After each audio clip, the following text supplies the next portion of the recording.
शहर के बीचों बीच एक पुराना मोहल्ला था, गोकुल नगर। गली संकरी थी, घर छोटे थे और लोग अपनी अपनी परेशानियों में घिरे हुए थे। उसी मोहल्ले में रहता था रोहन, 19 साल का लड़का। वह अच्छा इंसान था, लेकिन एक बुरी आदत ने उसकी सारी जिंदगी को रोक रखा था। वह अनुशासनहीन था। रोहन की उलझी हुई जिंदगी। रोहन का दिन कब शुरू होता है, इसका कोई निश्चित समय नहीं था। कभी 10 बजे, कभी 12 बजे, कभी 1 बजे। रातों को वह मोबाइल चलाता था, वीडियो गेम्स, बेकार बातें, और फिर अगले दिन देर से उठना। उसकी पढ़ाई बिखरी हुई थी, शरीर कमजोर, मन भटका हुआ और आत्मविश्वास लगभग खत्म। माँ रोज कहती, रोहन, जिंदगी यूं ही निकल जाएगी, उठो कुछ बनो। लेकिन रोहन हर बार वही जवाब देता, कल से करूँगा, और यह कल कभी ख़त्म नहीं होता। एक घटना जिसने नींव हिला दी। एक दिन रोहन कॉलेज गया। वहाँ स्पोर्ट्स ट्रायल हो रहा था, राज्य स्तरीय एथलेटिक्स प्रतियोगिता के लिए। रोहन ने भी सोचा, चलो भाग लेते हैं, कौन सी बड़ी बात है। जब वह मैदान पर पहुंचा तो उसे देखकर सब हंस पड़े। अरे ये आएगा भागने, इससे तो हमारी दादी तेज है। रोहन को गुस्सा आया, लेकिन उसने खुद को संभाला। दौड़ शुरू हुई, सब आगे निकल गए। रोहन कुछ ही मीटर में हांफने लगा, लगभग गिर पड़ा। लोग हंसते हुए बोले, ये लड़का नहीं, आलस का गट्ठा है।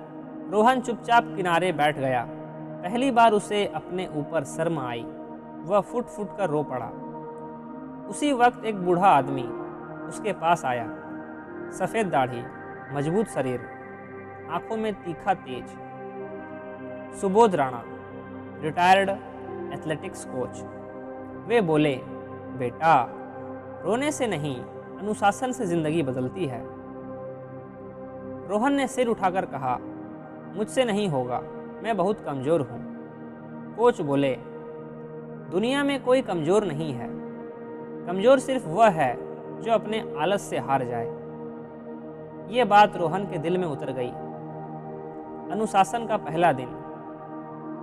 राणा साहब बोले, अगर सच में बदलना चाहते हो तो कल सुबह 4 बजे मैदान में आ जाना। देर से आए तो वापस घर जाना। उस रात रोहन सो ही नहीं पाया। डर भी था, उत्साह भी, सवाल भी, क्या मैं कर पाऊंगा। अचानक उसकी आंखें खुली। 3:45 हो रहे थे। ठंड थी, कमरा अंधेरा। नींद बोल रही थी, सो जा, आज नहीं तो कल सही। लेकिन अचानक उसके भीतर से आवाज आई, अगर आज सो गया तो जिंदगी भर सोता रहेगा। वह उठा, चेहरे पर पानी मारा, जूते पहने और मैदान की ओर दौड़ पड़ा। वहाँ सिर्फ एक आदमी था, राणा साहब। उन्होंने कहा, पहली लड़ाई तुम जीत गए। बिस्तर पर रोहन ने महसूस किया, अनुशासन की असली शुरुआत मन से होती है। कठिन अभ्यास, जहाँ रोहन टूटता भी और बनता भी। राणा साहब ने बिना समय गवाए ट्रेनिंग शुरू करवा दी। 5 किलोमीटर दौड़, 200 स्क्वाट्स, 100 पुशअप्स, लंबी सांसों का अभ्यास, ध्यान, स्ट्रेचिंग। पहले ही दिन रोहन का दम निकल गया। उसके पैरों में जलन, छाती में दर्द और शरीर में थकान फैल गई। वह बैठ गया और बोला, मुझसे नहीं होगा। राणा साहब चिल्लाए, शरीर की नहीं सुननी है। शरीर हमेशा कहेगा मत करो। अनुशासन मतलब मन की नहीं, लक्ष्य की सुनना। रोहन फिर उठा, धीरे धीरे, कदम कदम, लेकिन हार नहीं मानी। पढ़ाई का अनुशासन, जहां दिमाग जीता। कोच ने कहा, सिर्फ शरीर मजबूत नहीं होना चाहिए, दिमाग भी तेज होनी चाहिए। उन्होंने रोहन को एक शेड्यूल दिया। सुबह 4 से 7 ट्रेनिंग, दोपहर 2 घंटे पढ़ाई, शाम 1 घंटा रिवीजन, रात को फोन नहीं, सिर्फ किताबें। पहले हफ्ते रोहन का दिमाग वापस फोन की ओर भागता। उसके हाथ मोबाइल उठाते उठाते रुक जाते, लेकिन उसने खुद को रोका। हर रात खुद से कहता, मैं वही करता हूँ जो मुझे करना चाहिए, ना कि जो करने का मन करे। यही अनुशासन था। धीरे धीरे पढ़ाई में उसका ध्यान बढ़ा, याददाश्त मजबूत हुई और आत्मविश्वास लौटने लगा। जीवन की कठिन परीक्षा, अनुशासन की असली अग्नि। एक दिन रोहन के पिता की तबीयत अचानक खराब हो गई। माँ घर संभाल रही थी। रोहन को कॉलेज, ट्रेनिंग, पढ़ाई और पिता के इलाज का बोझ एक साथ उठाना पड़ा। लोग कहने लगे, ऐसे समय में कौन सुबह उठता है, ट्रेनिंग छोड़ दे। लेकिन रोहन बोला, समय खराब हो, यही समय अनुशासन की सबसे बड़ी परीक्षा होती है। और उसने ट्रेनिंग नहीं छोड़ी। कई रातें वह सो नहीं पाया, लेकिन सुबह 4 बजे उठना नहीं छोड़ा। राणा साहब ने उसे देखकर कहा, अनुशासन वही है जो मुश्किल समय में भी आदत ना टूटने दे।